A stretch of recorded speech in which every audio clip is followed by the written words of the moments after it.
Welcome to Flashback Friday.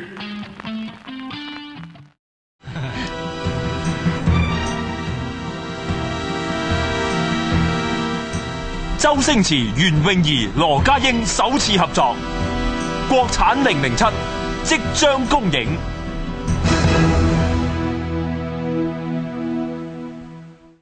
Hi, welcome to the Silver Spleen. My name is and this is my review of From Beijing with Love. Let's get this out of the way right up front. I speak very little Cantonese. Therefore, the vast majority of Stephen Chow's early humor escapes me. I can watch the movies, and I know something funny is happening, but I don't understand how it's funny because I don't have the language skills. I have no problem admitting that when it's true.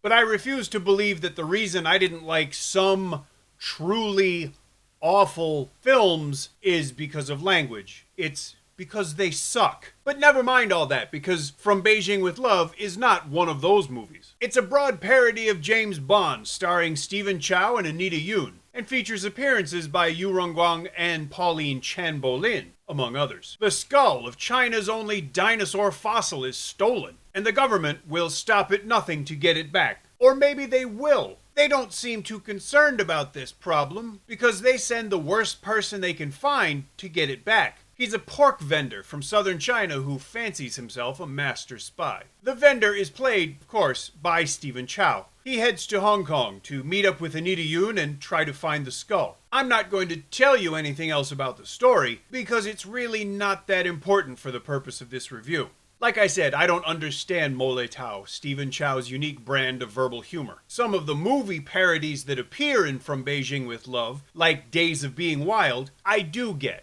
And physical humor is always funny, which is one reason Stephen Chow started to do more of that around the time he made Shaolin Soccer. From Beijing with Love was released in 1994, 3 years before Hong Kong was handed back to China, and 5 years after the Tiananmen incident of 1989. Those are important because this movie is about the relationship between Hong Kong and China, as well as between Hong Kongers and Chinese people. The most obvious thing I could say about From Beijing with Love is that it could never, ever be made today. The grossly unflattering portrayals, actions, and behaviors displayed by citizens and officials of China are now so far out of bounds, you almost can't believe it was ever allowed. The second most obvious thing about this movie is how much it cost to make, or how little, I should say. But while it's glaringly obvious that the budget was low, there is still an awful lot of energy and movement and Anita Yoon. From Beijing with Love makes it easy to see how and why she was so popular. She's extremely easy to look at, and I mean that in a respectful way. I'm not being pervy. She also displays some really good and strong comic timing, as well as the dramatic ability to make her character convincing, even though it's a comedy. And let's face it, that's not easy to do in a movie that's a spoof of spy movies and was made quickly and cheaply and stars Stephen Chow.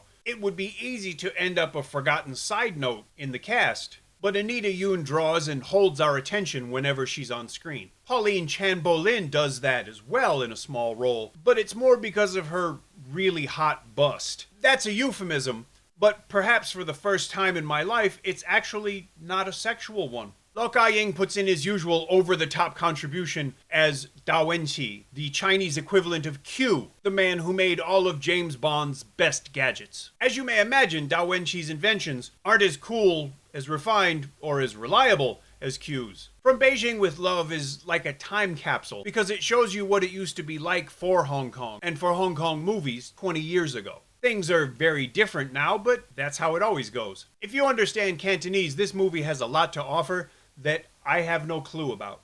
But even without it, there's a lot to see and enjoy in From Beijing with Love. I enjoyed this movie, probably more out of nostalgia than anything else, because watching it again reminded me of the way movies used to be and the way the city was. If you want to watch this movie, buy it on disc. Don't watch it online. Don't steal it. In the description, there's a link where you could buy a copy. If you enjoyed this review, please let me know. If you didn't, let me know. If you enjoy the channel, please subscribe.